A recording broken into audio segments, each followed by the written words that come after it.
Shalom. Puji Tuhan, saudara yang dikasihi oleh Tuhan Yesus Kristus.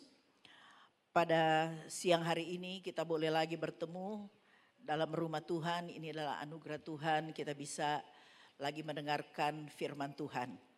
Saudara yang dikasihi oleh Tuhan, tema firman Tuhan pada bulan ini, yaitu pada bulan Juli, itu adalah membentuk pribadi yang unggul. Membentuk pribadi yang unggul.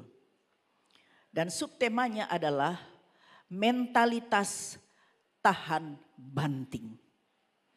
Kira-kira kalau saudara memikirkan ini seperti apa ya? Mentalitas tahan banting. Seperti barang, biasanya kalau mau dipromosi, ya pedagang dia ambil barangnya dia banting. Tanda tahu tidak penyot, tidak pecah. Dia lagi promosi, membuktikan bahwa barang ini berkualitas. Nah saudara-saudara, mentalitas sebagai orang percaya yang tahan banting. Kita akan merenungkan apa yang Tuhan mau bagi kita. Agar supaya kita memiliki mentalitas tahan banting. Saudara, mari kita baca dalam 2 Korintus 4 ayat 8 sampai 9. Demikian firman Tuhan.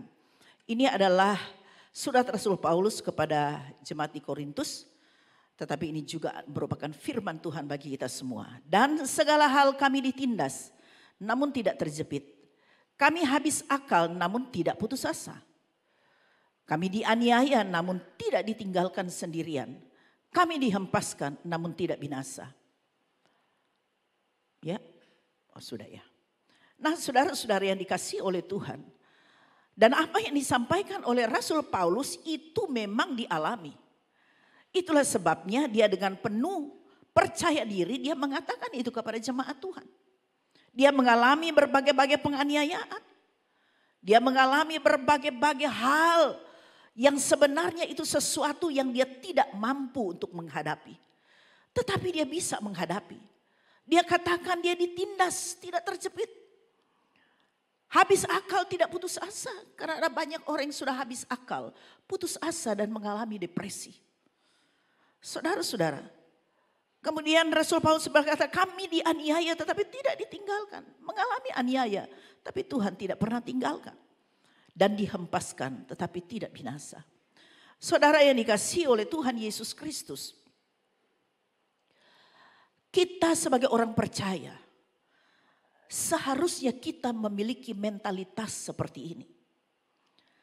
Tetapi saudara-saudara, dalam kenyataannya, tidak mudah untuk memiliki mentalitas yang tahan banting seperti apa yang dialami atau yang sudah dilakukan oleh Rasul Paulus.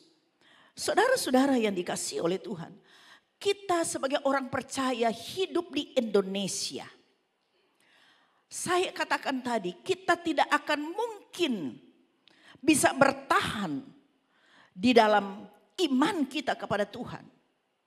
Kita akan memiliki iman yang rapuh kalau kita tidak memiliki mentalitas sebagai orang percaya yang tahan banting.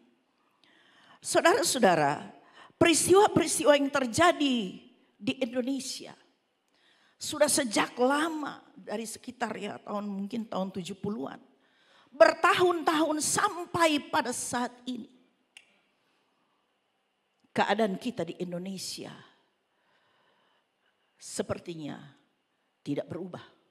Dalam arti situasi kondisi yang terjadi. Di mana kita adalah kelompok minoritas. Tetapi kita mengalami ketidakadilan. Dan itu kenyataannya. Peristiwa-peristiwa yang terjadi. Beberapa waktu yang lalu saya tidak perlu menyampaikan itu. Saudara-saudara, kalau kita tidak memiliki mentalitas tahan banting, maka kita akan jatuh. Kita akan kompromi dengan hal-hal yang seperti itu.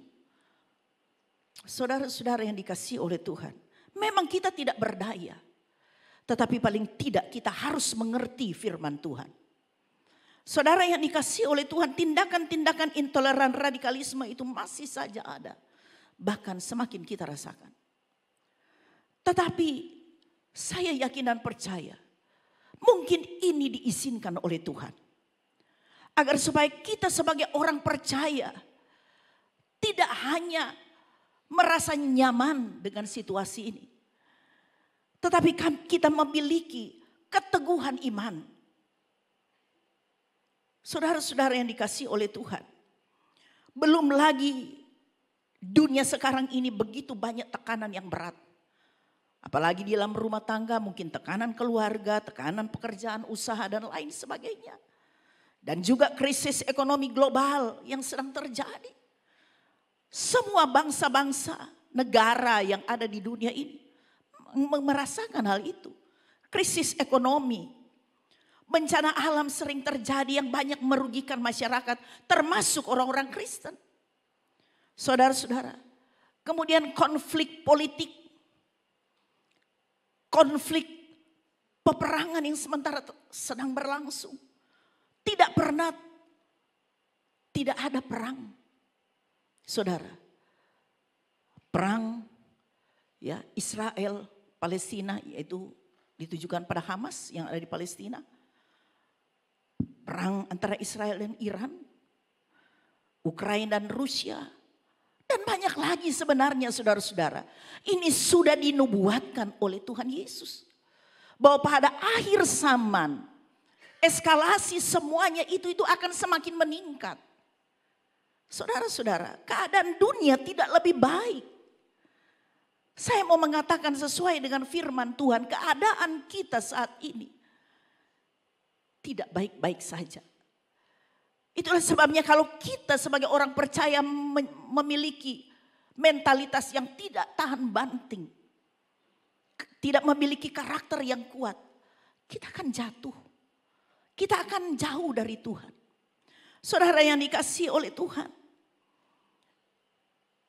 Bahkan orang-orang percaya bisa ambil jalan pintas untuk melakukan apa saja untuk mencari hidupnya. Atau mencari hal-hal yang supaya dia bisa hidup dengan nyaman. Dia bisa murtad. Bahkan dia bisa menjadi ateis atau agnostik. Tidak perlu Tuhan ada atau tidak. Yang penting saya harus hidup, saya harus melakukan ini. Saudara-saudara, perjuangan kita sebagai orang percaya itu tidak mudah. Itulah sebabnya orang percaya harus memiliki mentalitas tahan banting. Memang kedengarannya ini wah luar biasa ya. Tetapi ketika saya merenungkan itu tidak mudah saudara ya. Saudara yang dikasihi oleh Tuhan Yesus Kristus. Pertanyaannya apa yang harus kita lakukan agar kita memiliki mentalitas yang kuat? Saudara-saudara yang dikasihi oleh Tuhan. Karena kenyataannya sekarang saudara-saudara. Generasi kita sekarang, generasi milenial dan juga generasi Z, Gen Z. Itu dikatakan generasi stroberi. Kenapa dikatakan generasi stroberi? Karena buah stroberi kelihatannya merah, segar, manis. Tetapi ketika dipegang tekan sedikit saja dia sudah hancur saudara. Anak-anak muda sekarang memang terlihat cerdas saudara. Terlihat cerdas, kreatif, ekspresif. Ya. Tetapi pada kenyataannya ada tekanan sedikit. Sudah jatuh. Mudah menyerah. Kita melihat artis-artis saja Korea. Ketika ada tekanan sedikit padahal mereka itu berhasil. Mereka adalah artis-artis terkenal tetapi ketika ada tekanan sedikit bunuh diri. Karena mereka ingin selalu merasa kenyamanan hidup.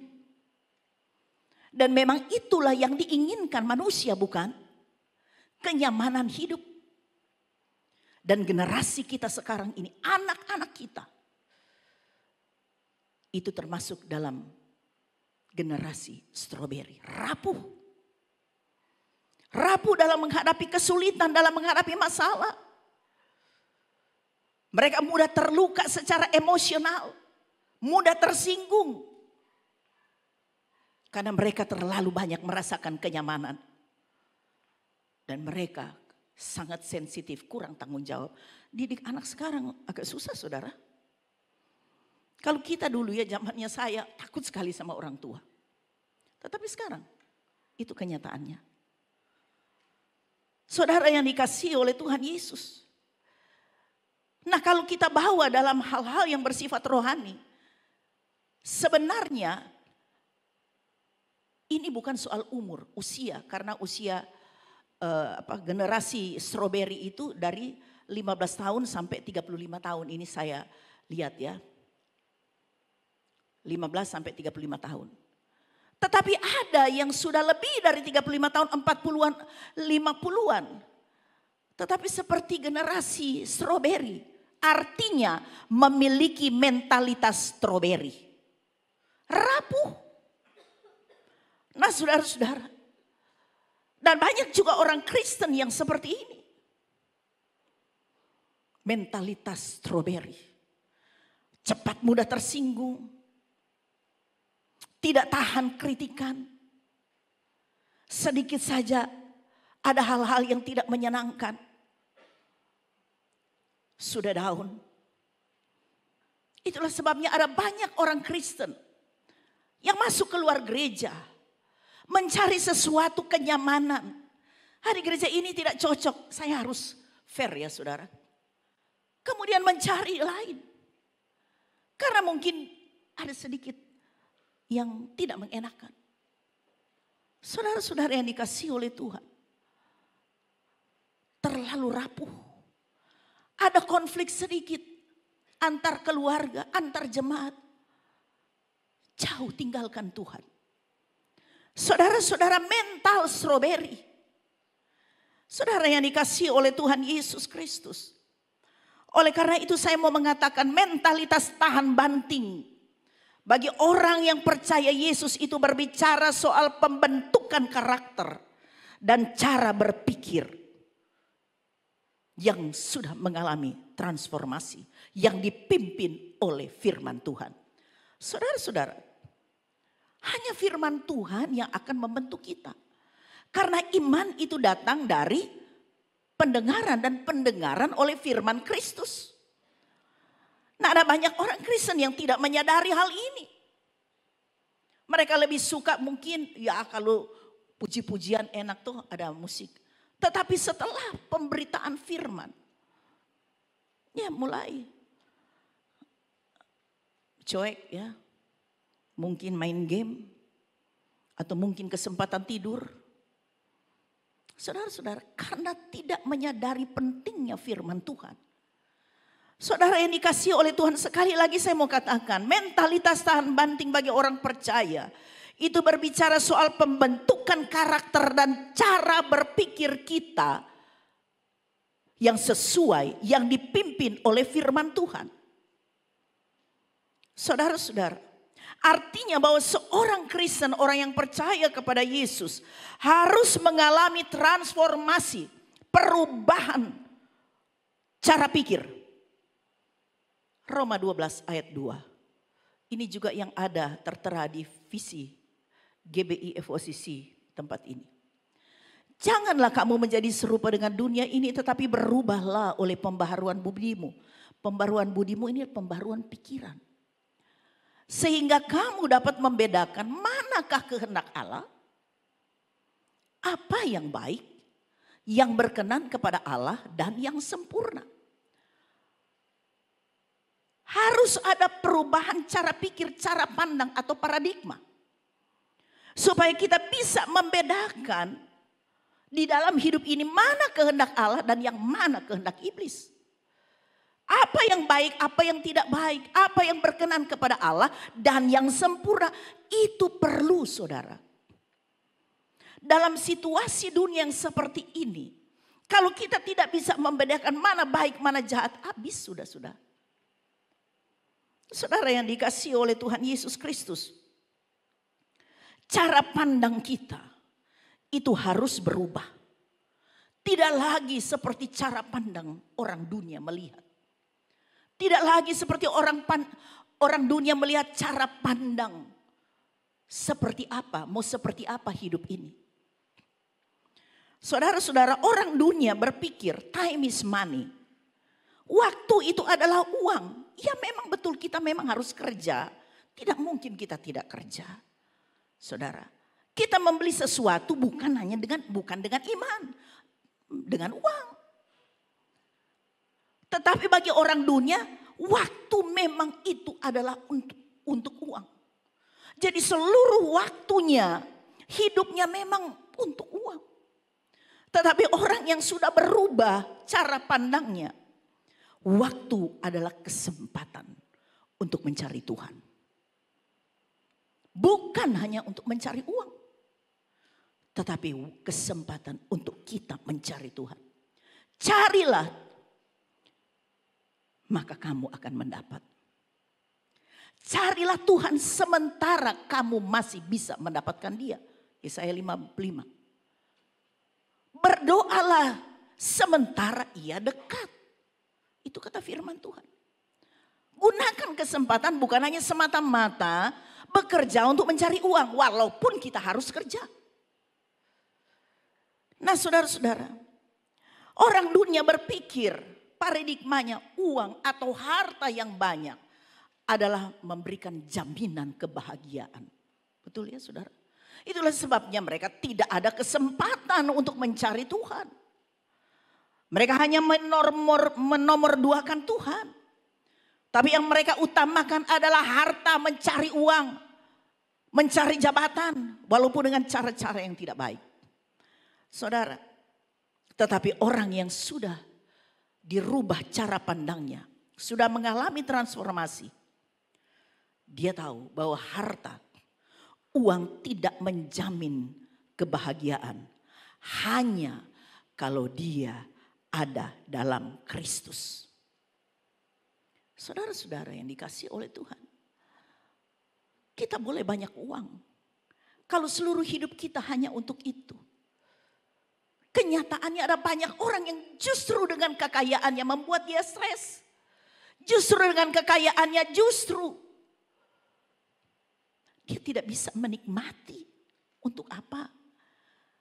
Justru ketika dia sudah berlimpah, mati. Dipanggil oleh Tuhan. Saudara yang dikasihi oleh Tuhan Yesus Kristus. Ada banyak orang yang tidak sadar, dia kumpul harta tetapi hanya untuk membiayai sakit yang dialami. Itulah sebabnya kita harus punya cara pandang yang benar. Harus ditransformasi. Paradigma kita harus berubah. Sekali lagi, kita harus bekerja. Harus. Kita tidak boleh malas. Tetapi gunakan waktu itu, kesempatan untuk mengutamakan Tuhan. Untuk mencari Tuhan. Karena di luar Tuhan, kita tidak bisa berbuat apa-apa. Kita terbatas. Saudara yang dikasihi oleh Tuhan, jadi saudara-saudara, kita harus mengalami transformasi pikiran, yaitu cara pandang kita itu harus berubah. Saudara yang dikasihi oleh Tuhan, visi Gereja Bethel Indonesia FOCC meraih sukses melalui transformasi. Jadi sukses yang sesungguhnya bukan karena kita banyak harta.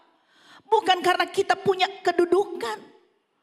Oh kita mengalami transformasi. Oh supaya saya jadi kaya, supaya saya jadi orang terpandang. Supaya saya jadi orang terhormat karena saya jadi pejabat. Tetapi kesuksesan yang sempurna adalah ketika kita memposisikan Yesus, Tuhan kita di atas segala-galanya. Itu saudara.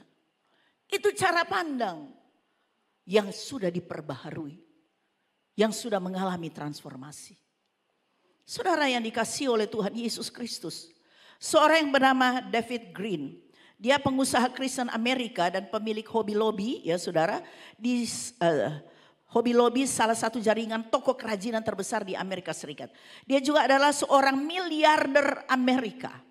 Dia menjalankan perusahaan dengan prinsip Alkitab. Ya saudara, apa yang dia katakan? Kita bukan pemilik dari apa yang kita miliki. Kita hanya pengelola. Semuanya milik Tuhan. Seorang miliarder, dia mengatakan itu. Kenapa? Karena dia mengerti firman Tuhan. Dia kenal siapa Tuhan yang dia sembah. Saudara-saudara, minggu lalu ini juga sudah disampaikan ya, sudah disinggung oleh Pak Sewang. Saudara, apapun yang kita miliki ini, saudara ya, ingat kita ini hanya pengelola. Kita diberikan kesehatan juga saat ini, supaya kita bisa mengelola kesehatan yang Tuhan berikan bagi kita. Supaya kita dapat memuliakan Tuhan, melayani Tuhan dan berguna bagi orang banyak. Apa yang saudara dan saya miliki, ingat kita cuma pengelola dari apa yang kita miliki. Karena semuanya itu adalah milik Tuhan. Itu cara pandang yang benar. Seorang miliarder, dia bisa mempunyai pemahaman yang benar. Itulah sebabnya dikatakan saudara, perusahaannya atau tokonya setiap hari Minggu dia tutup. Untuk memungkinkan dia juga bisa beribadah dan juga karyawan-karyawannya bisa beribadah. Ya bisa juga kalau saudara mau buka, yang penting saudara harus mengutamakan Tuhan. Saudara sini kan ada punya toko, mungkin ada perusahaan. Tetapi kalau sama sekali orang yang bekerja dia sampai tidak bisa beribadah. Karena harus masuk kerja. Saya kira pemahaman kita, pikiran kita belum berubah. Saudara yang dikasihi oleh Tuhan Yesus Kristus. Mentalitas tahan banting dalam kehidupan kekristenan sebenarnya tidak mudah untuk kita miliki. Saudara-saudara, coba saudara renungkan. Mentalitas atau sebuah karakter yang tahan banting dalam kehidupan kita orang percaya. Tidak mudah untuk kita miliki. Kalau kehidupan kekristenan kita normatif. Kita sudah merasa puas dengan kekristenan kita. Kita sudah ke gereja setiap minggu. Kita sudah memuji Tuhan, bahkan mungkin kita melayani Tuhan. Kita memberikan persembahan, kita memberikan persepuluhan dan lain sebagainya. Kalau kekristenan ini hanya normatif saudara, hanya sebatas rutinitas saja. Tetapi kita tidak hidup dalam keintiman dengan Tuhan. Rapuh kita saudara. Itulah sebabnya jangan heran ada banyak orang Kristen lemah. Ada banyak orang Kristen yang sedikit saja. Ada sesuatu yang tidak mengenakan. Dia sudah tidak mau untuk berdoa. Dia tidak mau lagi untuk beribadah. Terlalu rapuh mentalitas stroberi saudara. Karena kekristenan hanya sebagai kekristenan normatif. Ya dia sudah cukup puas, penting saya sudah ke gereja, saya kan orang Kristen. Tetapi sebenarnya tidak ada keintiman dengan Tuhan. Saudara yang dikasihi oleh Tuhan Yesus Kristus. Hendaknya kita menyadari bahwa kita sebagai orang percaya. Tidak selamanya kita harus berjalan mulus. Tidak mungkin. Selama kita hidup di dunia ini akan banyak ujian. Ada banyak pencobaan yang harus kita lalui. Mengapa itu harus kita lalui? Sebab itulah cara Tuhan untuk mendewasakan kita. Saudara-saudara, kalau kita punya anak terus tidak pernah kita diingatkan, ditegur. Bagaimana kira-kira itu anak? Dia mau bikin apa? Biar saja. Kira-kira anak mau jadi apa? Kalau sekolah tidak ada ujiannya, bagaimana mau jadi sarjana? Dan ujian itu semakin tinggi ya. Semakin tinggi tingkatannya, semakin sulit ujiannya. Tetapi ketika dia sampai pada puncak, dia mendapatkan penghargaan yang luar biasa. Begitu juga dalam kehidupan kita. Memang memang Tuhan harus melatih kita. Saudara-saudara, itulah sebabnya Alkitab menulis pencobaan-pencobaan yang kamu alami adalah pencobaan-pencobaan biasa. Yang tidak melebihi kekuatanmu. Sebab Allah itu setia dan adil. Ketika kamu dicobai, Dia akan memberikan kepada kita kekuatan dan jalan keluar supaya kita bisa menanggungnya. Memang kita harus mengalami itu. Tidak mungkin, kalau saya sudah ke gereja, saya sudah banyak berdoa, saya sudah memberikan ini itu kepada pekerjaan Tuhan, semuanya akan mulus-mulus. Sehingga ketika kita mengalami masalah, kemudian kita komplain dengan Tuhan. Tuhan, saya kan sudah setia. Banyak saudara yang begini. Saya kan sudah setia. Setia ke gereja. Saya sudah melayani. Saya sudah memberikan persepuluhan. Dia komplain saudara. Dia hitung-hitungan ini. Orang ini hitung-hitungan. Karena rupanya dia punya kepercayaan transaksional. Saudara ya. Saya sudah begini loh. Saya sudah begini. Kenapa ini harus terjadi Tuhan? Kok tega-teganya engkau? Apa Tuhan ada atau tidak? Saudara yang dikasih oleh Tuhan. Seperti itulah kita. Mentalitas stroberi lebih baik saya bilang. Yang tidak tahan banting. Matius 16 ayat 24. Tuhan Yesus sudah mengatakan kepada murid-muridnya dan juga kepada kita. Lalu Yesus berkata kepada murid-muridnya, setiap orang yang mau mengikut aku, ia harus menyangkal dirinya. Memikul salibnya dan mengikut aku. Menyangkal diri tidak gampang. Sesuatu yang kita suka tetapi kita tidak bisa lakukan karena kita takut Tuhan. Itu tidak mudah. Atau sesuatu yang kita tidak suka tetapi kita harus lakukan. Itu menyangkal diri. Memikul salib setiap hari.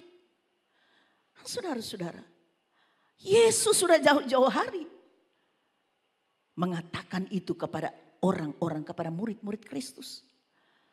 Saudara-saudara yang dikasihi oleh Tuhan Yesus.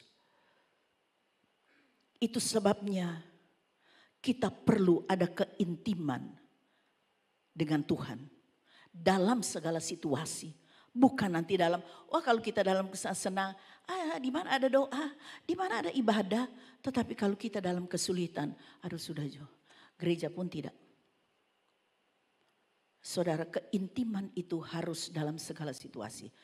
Karena itu saudara, ada 3 hal penting yang saya mau sampaikan. Agar supaya kita bisa memiliki mentalitas yang tahan banting. Bukan mentalitas stroberi, saudara. Yang pertama, alami perjumpaan secara pribadi dengan Tuhan. Saudara-saudara, perjumpaan pribadi. Rasul Paulus pernah mengalami perjumpaan pribadi. Ya, dia bertemu dengan Yesus. Ketika dia sedang berjalan menuju ke Damsyik untuk menarik orang-orang Kristen untuk dianiaya dan dibunuh.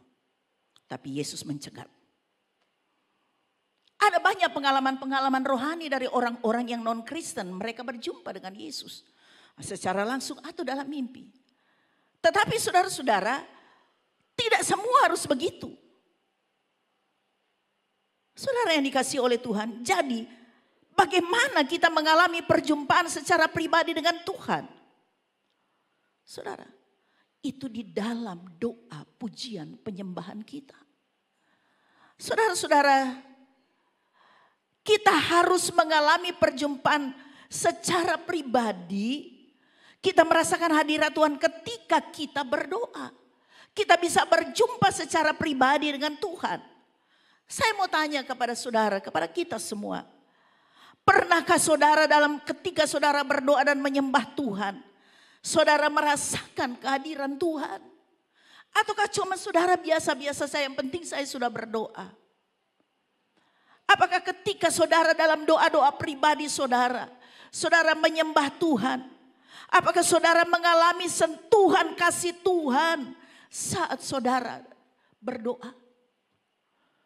Ada sentuhan kasih sehingga kita merasakan, oh Tuhan, Engkau baik, Engkau luar biasa.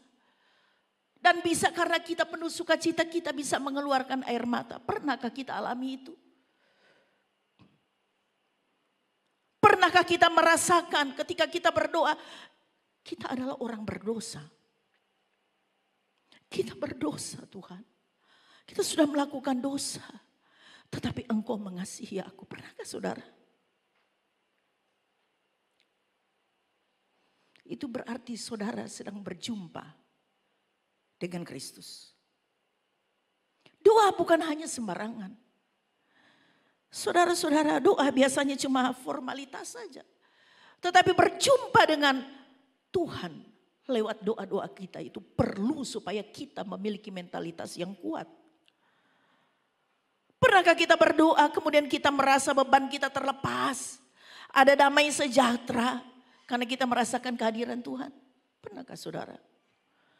Kalau selama ini saudara tidak pernah mengalami hal itu, firman Tuhan datang kepada kita. Kita harus bisa mengalami perjumpaan secara pribadi dengan Tuhan. Dalam hubungan atau relasi kita dengan Tuhan. Itu hal yang pertama. Kita harus memiliki mentalitas yang tahan banting. Saudara-saudara, di dalam Yesaya 57 ayat 15 firman Tuhan berkata. Sebab beginilah firman yang maha tinggi dan yang maha mulia. Yang bersemayam untuk selamanya dan yang maha kudus namanya. Aku bersemayam di tempat tinggi dan di tempat yang kudus, tetapi juga bersama-sama orang yang remuk dan rendah hati, untuk menghidupkan semangat orang-orang yang rendah hati dan untuk menghidupkan hati orang-orang yang remuk. Saudara-saudara, ini menggambarkan bagaimana Allah hadir ketika kita mengadakan hubungan atau relasi yang mendalam dengan Tuhan. Sekalipun dia bersemayam di tempat maha tinggi, maha kudus. Tetapi dia selalu ada hadir pada orang yang hancur hati, yang rendah hati. Saudara yang dikasihi oleh Tuhan. Jadi untuk kita memiliki mentalitas yang tahan banting dalam menghadapi hidup ini. Alami perjumpaan secara pribadi dengan Tuhan. Yang kedua, siap menerima ujian dan proses didikan dari Tuhan. Siap menerima ujian. Saudara-saudara, jangan saudara berpikir, sekali lagi saya mau katakan, bahwa kalau kita sudah setia sama Tuhan, kita sudah melayani apapun yang banyak kita lakukanlah untuk Tuhan dan pekerjaan Tuhan. Maka semuanya akan baik-baik saja. Kita harus menerima ujian dan proses didikan dari Tuhan. Tokoh-tokoh di Alkitab, saudara-saudara, kurang apa? Abraham kurang apa? Dia taat kepada Tuhan. Tetapi dia mengalami ujian luar biasa. Tuhan suruh keluar dari tempat tinggalnya, dari negerinya, dari keluarganya. Dan menuju ke tempat yang akan kutunjukkan kepadamu. Tidak tahu di mana. Dan dia mengalami itu, dia menjalani itu. Saudara-saudara, dia harus mengalami ujian, bahkan ujiannya berat, saudara-saudara sudah tahu semua. Dia harus mengalami proses didikan. Banyak saudara-saudara tokoh-tokoh Alkitab. Tetapi pada akhirnya mereka itu tokoh-tokoh Alkitab yang dicatat dalam firman Tuhan ini. Dan mereka adalah orang-orang yang diberkati oleh Tuhan. Nanti saya akan mengambil satu tokoh, Yusuf. Yusuf kita tahu semua ditulis dalam Alkitab. Tetapi ada hal-hal yang spesifik yang kita tidak tahu. Cuma dibilang kakak-kakaknya memasukkan dia ke sumur kemudian menjualnya. Tapi kita tidak tahu prosesnya seperti apa. Bagaimana kondisi emosinya Yusuf saat itu. Tetapi saudara-saudara, dalam kitab apokrif Yahudi, yaitu kitab Yobel, yang ditulis sekitar abad kedua atau 200-an sebelum Masehi.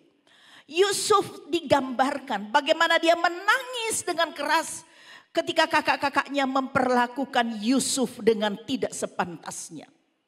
Saat dia mengantar makanan, kemudian kesempatan kakak-kakaknya bilang, inilah si pemimpi. Dan dia dibuka baju yang diberikan ayahnya. Dan kemudian dia ditelanjangi dan jubahnya itu dimasukkan ke darah binatang supaya itu menjadi bukti bahwa ini loh Yusuf itu diterkam oleh binatang buas. Saudara-saudara, bagaimana Yusuf ya diperlakukan seperti itu.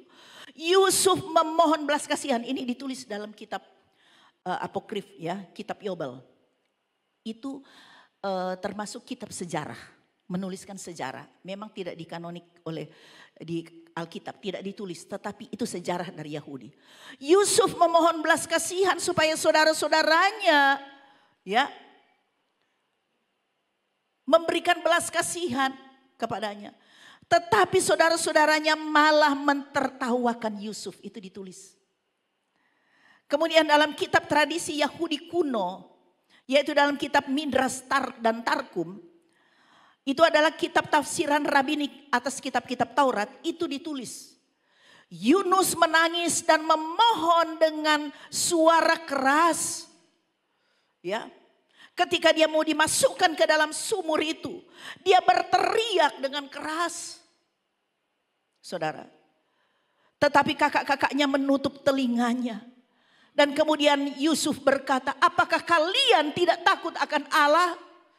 Artinya kata-kata pengajaran tentang Tuhan kepada Yusuf itu ada, dia simpan di dalam hatinya. Tentu dia berpikir, kok bisanya ya mereka melakukan ini kepadaku? Apa mereka tidak takut kepada Allah? Dan terbukti Yusuf itu dia takut akan Allah. Karena kata-katanya, apakah kalian tidak takut akan Allah? Nah saudara-saudara, kemudian ketika dia dijual oleh saudagar-saudagar, dia berteriak dan dia menoleh ke belakang. Siapa tahu kakak-kakaknya berubah pikiran.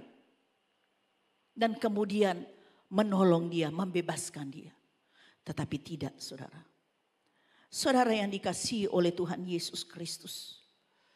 Ini adalah proses ujian dan didikan Tuhan. Kalau kita melihat di dalam Mazmur 105 ayat 16 sampai ayat yang ke-19. Coba saudara perhatikan ya. Ketika ia adalah Tuhan, mendatangkan kelaparan ke atas negeri itu. Negeri mana? Mesir, saudara. Pada saat Yusuf sudah memerintah menjadi orang kedua. Dan menghancurkan seluruh persediaan makanan. Ya terus. Diutusnyalah seorang mendahului mereka. Yusuf yang dijual menjadi budak. Ya terus. Mereka mengimpit kakinya dengan belenggu. Lehernya masuk ke dalam besi. Sadis saudara. Yang dilakukan kakaknya. Jadi dia itu kayak seperti dikerangkeng mungkin ya. Karena dia adalah sudah menjadi seorang budak yang dijual ke saudagar Ismail. Ya orang-orang Arab. Kemudian dari saudagar Ismail dijual ke Potifar. Saudara-saudara, tetapi firman Tuhan mengatakan. Sampai saat firmannya sudah genap dan janji Tuhan membenarkannya. Jadi itu sudah dalam rencana Tuhan bagi Yusuf. Memang itu diizinkan Tuhan. Ya. Yusuf harus mengalami ujian. Yusuf harus mengalami didikan Tuhan. Karena Tuhan tahu siapa Yusuf. Tuhan akan mengangkat dia. Itulah sebabnya dia diproses. Supaya mentalnya akan semakin kuat. Dan dia berada di rumah Potifar. Dan dikatakan di dalam Kejadian. Bahwa segala sesuatu yang dilakukan berhasil. Karena dia tetap takut akan Allah. Buktinya dirayu oleh istri Potifar. Ya. Bayangkan itu saudara. Bagaimana kalau anak muda sekarang dirayu oleh istri pejabat tinggi? Wih. Apakah tidak lemah itu? Saudara-saudara, tetapi Yusuf tidak. Dia lari. Sampai akhirnya dia difitnah, dia masuk di penjara. Dan di penjara, disitulah Tuhan angkat dia. Saudara-saudari, itu semua dalam rencana Tuhan. Saudara yang dikasihi oleh Tuhan Yesus Kristus. Allah sudah mempersiapkan seorang yang bernama Yusuf. Dia harus melalui ujian dan didikan Tuhan. Tetapi Tuhan menyertai Yusuf Sehingga dia memiliki mentalitas tahan banting dan dia menjadi orang kedua di Mesir sesudah Firaun. Luar biasa. Ujian semakin berat, tetapi pengangkatan Tuhan akan semakin tinggi. Itulah sebabnya firman Tuhan mau mengingatkan kita semua. Saya juga sebagai hamba Tuhan. Proses Tuhan bukan berarti berhenti. Tetapi kita harus memiliki mentalitas yang tahan banting. Saudara yang dikasihi oleh Tuhan, itulah sebabnya Mazmur 34 ayat yang kedua berkata, kemalangan orang benar banyak, tetapi Tuhan melepaskan dia dari semuanya itu. Saudara, kita tidak bisa lepas dari kemalangan. Kemalangan orang banyak, kesulitan itu banyak, tetapi Tuhan melepaskan orang-orang yang memiliki mentalitas tahan banting. Tuhan selalu menggenapi janjinya. Dalam ibadah raya yang minggu lalu, saudara-saudara, ibadah raya 3 atau 4, seorang hamba Tuhan dari Jogja datang. Dia orang yang luar biasa, dia sarjana hukum dan juga master dalam teologi, doktor. Saudara-saudari juga master dalam sarjana, profesinya sebagai sarjana hukum. Dan dia menyampaikan bahwa kalau kita mengutamakan Tuhan, cari dahulu kerajaan Allah dan kebenarannya. Maka apa yang kita butuhkan itu Tuhan akan berikan, Tuhan tambahkan. Tetapi banyak kali kita balik. Itulah sebabnya jangan heran ada banyak orang Kristen yang selalu merasa kekurangan. Kan kita balik firman Tuhan. Apapun situasi, apapun yang terjadi, mari kita cari dahulu kerajaan Allah dan kebenarannya. Saudara yang dikasihi oleh Tuhan. Daud belum lagi ya, tapi saya tidak menjelaskan, kita tahu. Daud itu bagaimana? Dia dikejar-kejar oleh Raja Saul. Dia sudah diurapi jadi raja, tetapi dia masih dikejar-kejar sekian lama. Sampai dia berlagak seperti orang gila. Saudara, karena takutnya itu manusiawi. Tetapi dia dalam situasi seperti itu, dia tetap berpegang teguh kepada Allahnya. Ayub juga. Ayub apa yang kurang? Dia saleh, dia jujur, menjauhi hal-hal yang jahat. Dia orang yang suka memberi.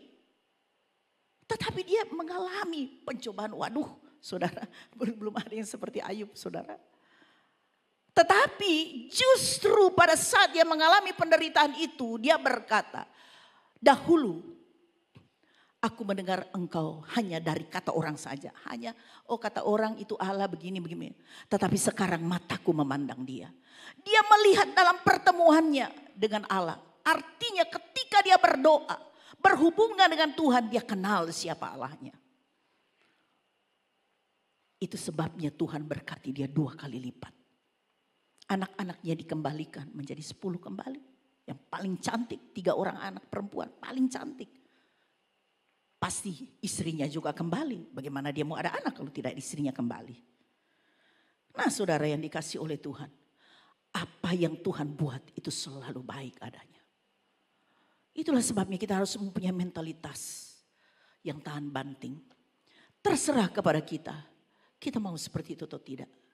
Dan yang ketiga yang terakhir. Kita harus berada dalam komunitas yang sehat dan membangun.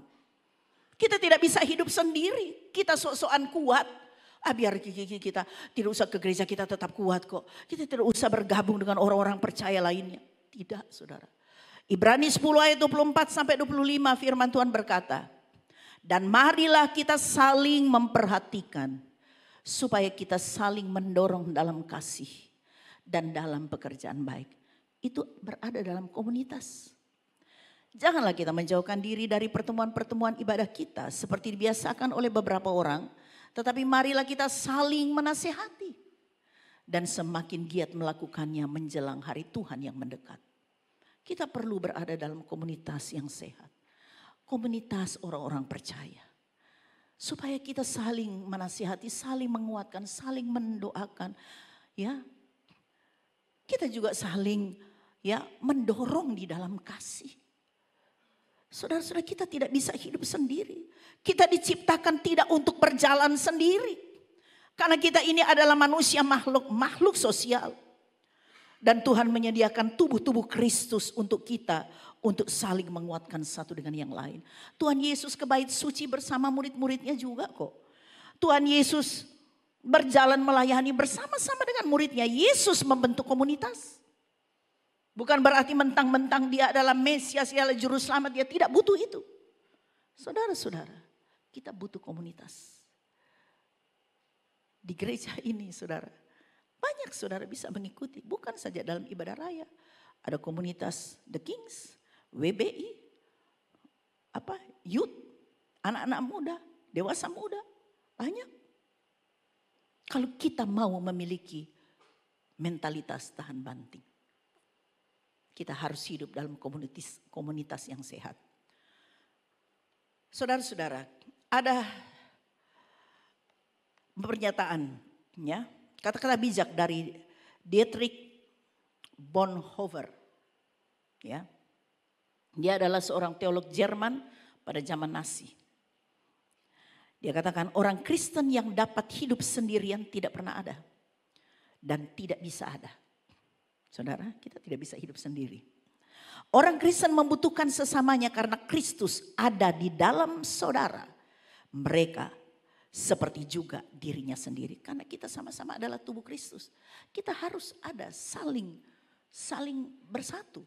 Kita tidak mungkin bisa hidup sendiri. Atau mengasingkan diri. Kita akan lemah saudara. Jadi komunitas Kristen adalah anugerah. Ya, tempat Kristus hadir di tengah-tengah persekutuan. Dan yang terakhir, Timothy Keller, seorang pendeta penulis The Meaning of Marriage Center Church. Dia katakan pertumbuhan rohani bukan hanya hasil dari didikan pribadi, tetapi juga dari relasi rohani, hubungan dengan Tuhan dan hubungan dengan sesama kita. Kita perlu orang-orang yang mendorong kita untuk hidup sesuai dengan Injil setiap hari. Saudara-saudara, kita perlu komunitas. Jadi sekali lagi kalau kita ingin memiliki mentalitas yang tahan banting, alami perjumpaan secara pribadi dengan Tuhan. Dan kemudian kita harus masuk, harus menerima ujian dan didikan dari Tuhan. Dan yang ketiga, kita berada dalam komunitas yang benar. Kiranya Tuhan memberkati kita sekalian.